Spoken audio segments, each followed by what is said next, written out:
This is the future.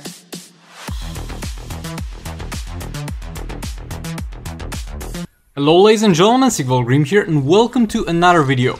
So in this one we're going to take a look at some solid fights and we're going to also try and compare some damages from the Dark Metal cards and the Hand of Zatanna, because both of them are going to increase your damage in slightly different ways, but the outcome is gonna be the same for the most part in terms of damage, but it's gonna be a little bit different in terms of how you implement it.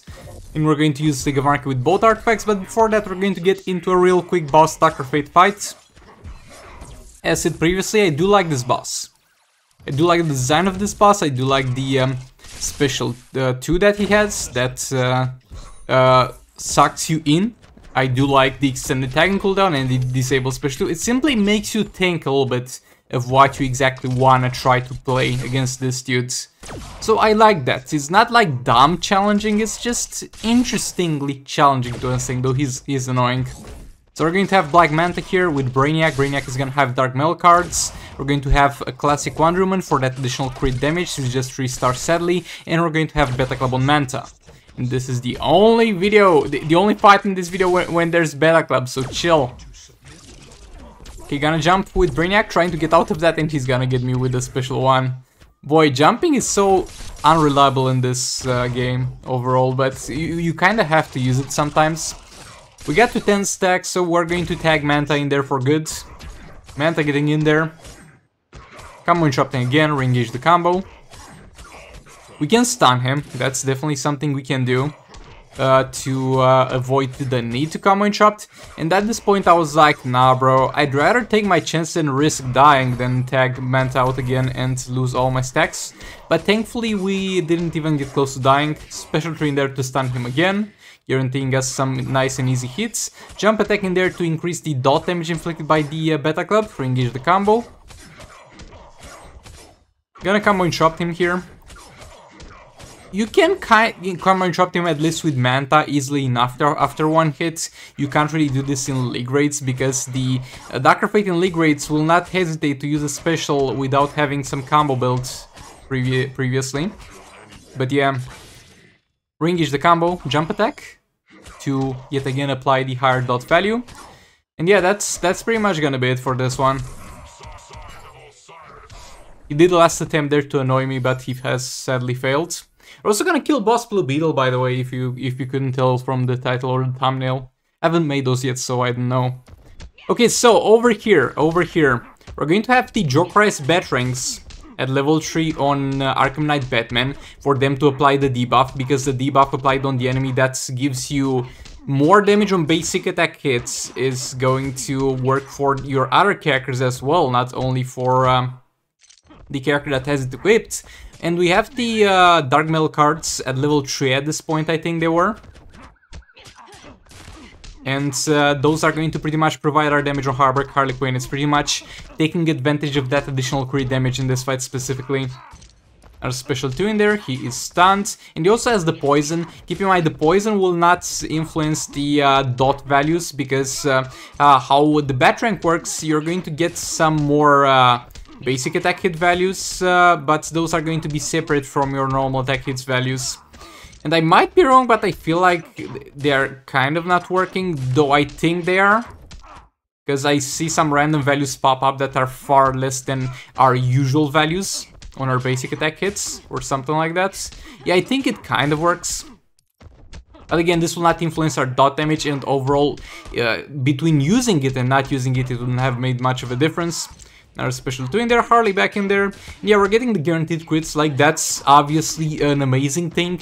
And the only question is the crit damage worth it? And honestly, it is worth it, because at this point, as a term of comparison, I had the using Beta Club on Harley and using Dark Metal cards on Arkham Knight Batman and guaranteeing her crits that way, but she would have Beta Club equipped. And I can tell you that already the dot values are kind of the same as level 10 Beta Club, with the passive stats already being applied, because that was also equipped on Arkham Knight Batman previously. So I would say the damage is there. The crit damage that it provides is definitely there.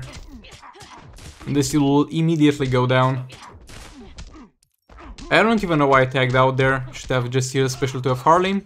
But again, applying the poison, Harley back in there, and there we go, ladies and gentlemen. He is indeed down. Now for the next fight, we get an artifact that is an interesting artifact and kind of a dumb artifact, but at the same time, but it gives you damage. So the Hand of Zatanna. This thing is going to give you more damage against an enemy after you apply a special. But this is going to only benefit the person who has it equipped, so you can't like equip it on Arkham Knight Batman and then have Harley benefit from the debuff that's inflicted, so it has to be on Harley. So that's why we're using Power Girl here, to reduce the power cost of our specials, and we're using Harley to do the stunts herself, and we're also gonna tag EPI in there from time to time to get the Dark Metal cards area of guaranteed crits. But yeah, you can see the chain debuff over there, and as you can see, it's actually higher values, slightly higher values than when we were using the Dark Metal cards. Sometimes, though I very rarely get that. But at the same time, it should be so much more, because I think it's applied in a very dumb way. Because as far as I've been able to test this one out, it says that you're going to deal a percentage more damage. Let's say for my level of Zatanna's Hand is gonna be 210% more damage. Now that thing doesn't really work like I was thinking it would. It kind of works the same way as crit damage. So if you're gonna have 100% crit damage, which is not something that you can do, because the base crit damage is gonna be 150 for all the characters. But let's say if you have had 100% crit damage and you would do a crit, that wouldn't increase your damage at all, because it's 100% damage, which is your damage. But this thing said it would add further 100%, 200% more damage, but it sadly works like crit damage, to the point where if it says it's gonna add 200% crit damage, it's not gonna like do your damage and on top of it add 200% more. It's pretty much gonna double it. So again, if this was like at plus 100% damage, it would not add any damage, which is kind of extremely dumb way to do things, if you ask me. But yeah, I have it at a point where it gives me like 210% damage, and we deal roughly double the damage because of that, I think. So yeah, kind of a dumb way to work things out, my dudes. Kind of a dumb way to work things out on the artifacts. And there are a lot of problems with the artifact. The damage is definitely there, and the damage is definitely worth it, but very few characters can make proper use of it. Harley is one of the few ones that are able to, but I'm glad that's the case for her. But more on that more on that and on this artifact in a future video that might be released today, where I rank all the artifacts. But yeah, for this one, that was it. We're going to kill Boss Blue Beetle, and as usual, we're going to get absolutely garbage rewards. But yeah, thanks so much for watching. If you enjoyed this, don't forget to like and comment, because it really helps the video. Dislike it if you dislike it, and I'll see you all in the next one. Goodbye! This is the future.